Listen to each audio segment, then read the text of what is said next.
I believe that boredom is a choice, and I live what most people would probably consider a very boring life. But as someone who enjoys her own company, I rarely ever feel bored. In fact, I believe that leading a boring, minimalistic lifestyle affords you a certain degree of freedom that you might not otherwise have if you live a busy life. And that's what I want to talk about in today's video. So I'll start by saying, first, I am an introvert. So leading a very boring life is right up my alley because I very much enjoy the solitude of being by myself more than being out and about amongst a lot of people. Now, does not mean that I am antisocial. In fact, I'm a very social person. However, for me, I have to have a good amount of time to recharge after being out and being a social butterfly. And I honestly just prefer being alone more than I prefer being amongst a group of people. It doesn't mean that I don't like people or anything like that. It just means that if I had the choice of sitting and reading a book or going to a very crowded convention, I would choose being alone, being alone and reading the book. All right. So the reason why I wanted to talk about leading a boring lifestyle, right? A boring minimalistic lifestyle. That's actually really important. The minimalist part, because one thing that I have noticed and that I've actually found myself having this conversation more than once in the past about throughout the year, my life is super boring. However, when the time comes for me to do something that I truly, value or something that just matters the most to me, having the boring minimalist lifestyle affords me to be able to do that with more spontaneity than probably the average person. So I just wanted to kind of talk about that degree of freedom. So basically, all right, how the kids say, my phone be dry AF, right? Like I'm not always on the phone. I consume my fair share of social media, mostly in the form of YouTube, because I don't just watch YouTube for regular YouTube videos. I also watch like music and movies and things of that nature. YouTube is like my TV for the most part. So outside of YouTube and um, an occasional scroll on Instagram every blue moon, or an occasional check in with Facebook because I actually sell things on the marketplace there. I really don't consume very much social media. And I don't have a lot of friends, honestly. I did a video about this, talking about this a couple of days ago, where I have a very small friend circle, and unfortunately, my closest friends were all literally all live in different states. But I don't have like a ton of like casual friends or acquaintances. So I tend to just kind of be by myself a lot, and I realize how difficult that makes things when it comes to making friends and things of that nature, which is what I talked about in another video when I talk about friendship. But in any event, what's the point that I'm trying to make here? Basically, because I live such a boring life and I tend to not do things according to what people think, or according to what I see on social media, it allows me to be spontaneous when it matters to the most, right? So as far as the minimalism, where that comes into play is I don't buy a lot of stuff. I don't buy a lot of things, right? I don't need, to have a lot of things in order to feel like I am, successful, or to, buying things to show a degree of success, right? Which I think a lot of people, do, whether it's flashy clothes, constantly going out, and there's nothing wrong with any of that. This video is not downplaying or shaming any of that. I'm solely speaking from a point of view, number one, from an introverted point of view, but how leading a boring life coupled with minimalism can afford you certain degrees of freedom, not only when it comes to material things, but also freeing up mental space, right?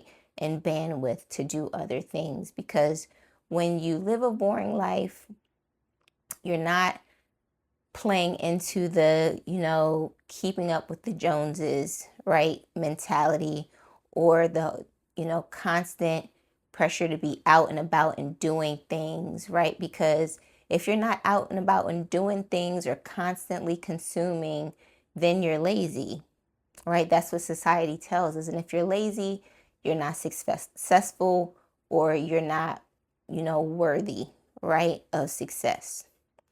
And when you choose to live a boring life, a lot of that gets thrown out the window because you don't have that pressure to conform to the norms of what society tells us we have to be doing. You have to constantly, be on the go, or else what are you doing? Or else what are you doing with yourself, right? So, for me, it helps me live in a boring, minimalist life because honestly, it's just so much going on in the world and in the US that I'm not going to get into, but between news and just social media and just streaming and platforms and just being bombarded with information and choices constantly and being pushed to consume constantly, it not only can be overwhelming, but it's super overstimulating and sometimes pretty exhausting, right? And living a boring life by choice kind of allows you to mitigate the effects of all of that surrounds us every single day. Again, if if you go out often and you have a great social life, I love that for you. Keep doing what you're doing as long as you're happy, right? But what I found is the times that I've kind of almost slipped into buying into that lifestyle of, constantly going out or having things to do. Number one, it's expensive. More so, especially when I was living in a higher cost of living area. I lived in a high cost of living area in the DMV, and it is expensive for entertainment is expensive, And when I found that I tried to kind of conform to that, and it's very hard to not fall into that, especially when you're living in an area like that, because, it's a higher cost of living area. You most likely are making a higher, above average salary because it is so expensive living there. And you see it everywhere. There's, always things to do, you know, you see all around you, people are constantly going out, for drinks or just to socialize. And it gets really hard to kind of, you know, reject it, not in a negative way, but just choose to not do those things. And so what I found is the times that I've tried to kind of play into that and to conform to that, I just was really not happy. Like, honestly, a lot of the times I would find myself saying, I just spent, $80, you know, just to go out and sit at this, sit at a bar, have 3 drinks or maybe 2 drinks and like a little appetizer, and I don't feel particularly great afterwards, or just I'm just like, I could have saved this money, made some cocktails at home and just watched a good movie. That would have been like way more enjoyable. And again, coming from an introvert's mind, right? So I just kind of found myself saying that a lot. Like, to me, it just never seemed worth it, even though I was out with people that I genuinely enjoy, friends, people that I enjoy their company, that part was fine. But ultimately, I would always find myself saying, but I need to come out and spend all of this money for this, short amount of time, which was, not particularly exciting or great. It wasn't necessarily bad. It wasn't bad or anything, but it was just a very mediocre, very meh kind of time. You know what I mean? And so, and I'm not cheap by any means. I am frugal to a degree, but I have no problem spending money on things that I value, and those things, I tend to, splurge on every now and then, or I really don't really spare expense. So I'm more of a conscious spender, and it's a phrase coined by Ramit Sethi, who wrote the book "I Will Teach You to Be Rich." Right? It's one of my favorite books on personal finance. That I'll probably talk about in a different video. But, I just always found myself just kind of just like, yeah, I could have just saved that money and just did something that I would have enjoyed, at home, right? So for me, it's just the natural choice for me has always been to just kind of chill out and just do my own thing. Now, granted, this is outside of working full time. And then for the last for the last 2.5 years, I was also in grad school. So I was going to school full time, working full time, and then in between kind of studying for certifications to, stay marketable within my career, right? So that honestly took up a lot of my time. So then when I did have time to kind of chill out, that's exactly what I did. Because to me, the peace is just way more important than the being busy, right, and having something to do, right? um but however, it is something that I constantly struggled with, the idea of feeling like I had to have something, like I have to be doing something.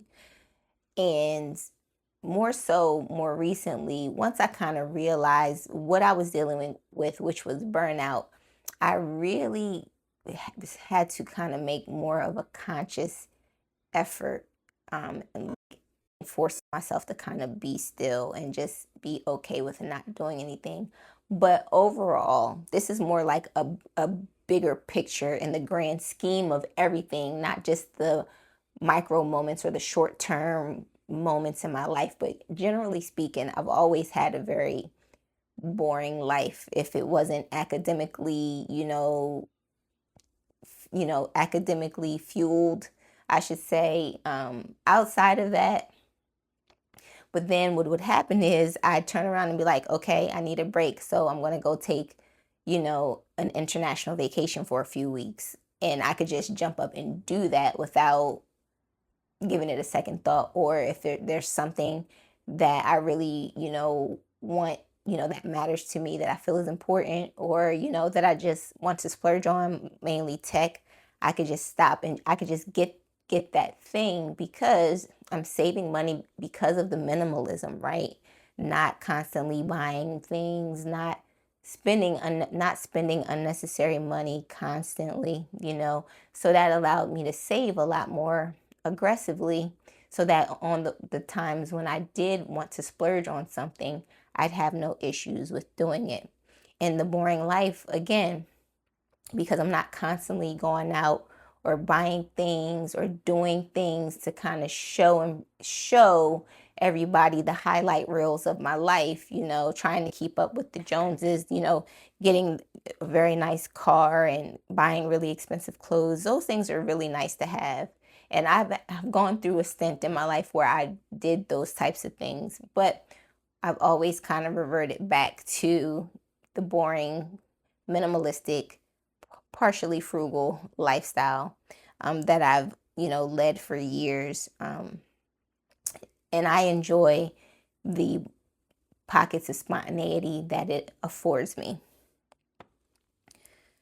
And again, like when your baseline is like low stimulation, you know, you're not constantly feeling that pressure of having to do something. It just gives you more of a runway. It gives you more bandwidth to, you know, intake a lot of um, you know, things, whether it's, social media, financial obligations, emotional things that things that may be going on in your life. Just when you're able to kind of temper some part of that part of your life, as far as not feeling like you're constantly on the go, it just kind of opens up your ability to handle, different situations, with more bandwidth. You'll be able to approach these things better. It reduces like the anxiety that you're dealing with. And because honestly, I think collectively, a lot of us deal with these things like because it's normalized. So we think it's normal to kind of feel overwhelmed, to feel anxiety around decisions and just seeing all the things that's going on. Like a lot of that stuff, I think it's become so ingrained in our everyday life that we think it's normal. We believe it's normal. And one of the ways that I choose to try to mitigate that is, just living simply, living a boring life, right? So again, I already spoke on the financial aspect of it, but when you lead a boring life, try to practice as much minimalism as possible. It just allows you to save more money and put those money and allocate the saved money towards things that you value the most. So for me, it's having an FU fund, which I talk about a lot in a lot of my videos, which an FU fund is basically money that you set aside for if you find yourself without a job, whether voluntarily or involuntarily. But it also is just a fund that allows you breathing room and liberates you to a degree where you know that if something doesn't work out with your job, you have enough runway, and that runway is decided by you, however many months of expenses you would need, right? Or you'd want to save to have just like a little cushion, a little buffer between jobs, right? So that's something that I value a lot, just having, that money saved for your FU fund. I also like to have money saved for travel because I do enjoy traveling. And it's just like I'll be quiet all year and then I'll just decide to just take a huge trip. And then I'll be able to do that without really any issues or qualms because throughout the year I'm kind of just chilling, right? And this is all about perspective. Again, this isn't about bashing or shaming anyone for, being social and having a great, active life. This is just one way to look at having a boring life and not feeling that your life is inadequate just because you're not constantly doing something or you're not constantly out and about, you're not constantly keeping up with the Joneses, right? This is a different way to think about having a boring life. It's not always bad. It's not, these things can be looked at positively. And so I'm just offering food for thought on a different way to think about living a boring life, by choice. We can all always go out and do things, right? That we can afford, right? Or sometimes we're doing things that we can't afford, but that's a whole nother, that's a whole nother, topic. So yeah, I just wanted to just touch on that today, just because, again, like I said, I find myself having this conversation every so often with someone, whether a family member or just, a friend or whatever, just like, man, I'm bored, but I'm not bored, but my life is super boring, right? It's one of the things that I kind of had, was thinking about when I started my YouTube channel, and I'm like, what am I going to talk about? My life is super boring, right? But I've been able to kind of glean some lessons and, get some really nice takeaways from, in fact, living a very boring life. But honestly, like I said, because boredom is a choice, I believe heavily that boredom is a choice. We can always find something to keep ourselves, engaged if that's what we are, desiring. But just choosing to see the positive side out of having a boring life and not letting it get you down, and not, you know, feeling the pressure to compare your life to others. And